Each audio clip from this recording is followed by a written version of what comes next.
Marcus Aurelius, one of the most famous Stoic philosophers and the Roman emperor, lived in a time of constant war, disease, and hardship. Yet his reflections on life, death, and the nature of existence have offered comfort and guidance for centuries. In today's video, we're going to explore how Marcus Aurelius approached the topic of death and mortality, and how his Stoic insights can help us deal with our own fears of death in the modern world.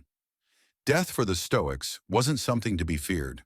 It was seen as a natural part of life, something that should be accepted without resistance.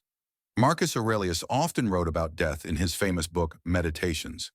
In one of his reflections, he says, "It is not death that a man should fear, but he should fear never beginning to live."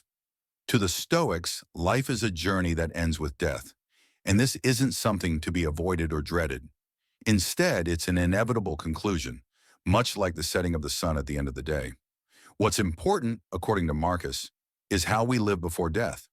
One of the most powerful ideas from Marcus Aurelius is the concept of memento mori, which means remember that you will die. This isn't meant to be a morbid thought, but rather a tool for clarity. In Meditations, Marcus Aurelius wrote, "You could leave life right now. Let that determine what you do and say and think."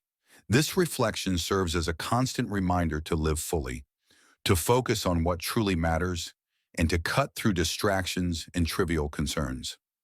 By keeping death in mind, Marcus believed that we could free ourselves from the fear of loss and become more present in the moment. After all, the time we waste worrying about the future is time we could spend living. Another key point Marcus Aurelius made about death is that it is simply part of the natural order. Everything in the universe is born, grows, decays, and eventually dies. This cycle is neither good nor bad, it just is. In Meditations, Marcus writes, "Death is a release from the impressions of the senses and from desires that make us their puppets, and from the vagaries of the mind and the hard service of the flesh." Marcus saw death not as an end, but as a release from the burdens of life. To him, death was just another stage in the natural flow of the universe.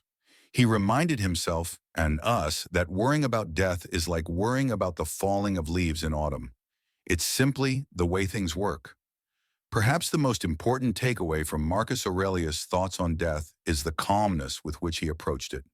He didn't encourage us to run from death or deny its reality. Instead, he advised us to face it with courage. In Meditations, he wrote, "Think of yourself as dead. You have lived your life. Now take what's left and live it properly."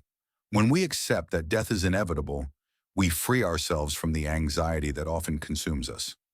Marcus encourages us to live each day as if it were our last, not in a reckless way, but in a way that ensures we are living authentically, in line with our values. So how can we apply Marcus Aurelius' wisdom about death and mortality in our fast-paced modern lives? First, we can practice mindfulness, staying aware of the impermanence of everything around us. This can help us focus on the present moment and not get lost in worry about the future. Second, we can simplify our lives, letting go of the unnecessary, the trivial, and the things that don't truly matter.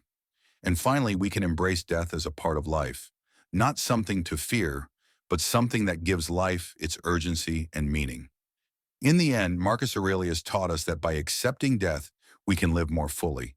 His words help us confront the inevitable with grace, courage, and above all, perspective. So next time you feel overwhelmed by fear or uncertainty, remember the Stoic emperor's advice: focus on what you can control, live in the present, and let death serve as a reminder to live a life of purpose. Thanks for watching. Don't forget to like, subscribe, and leave a comment sharing your thoughts on Marcus Aurelius and Stoicism.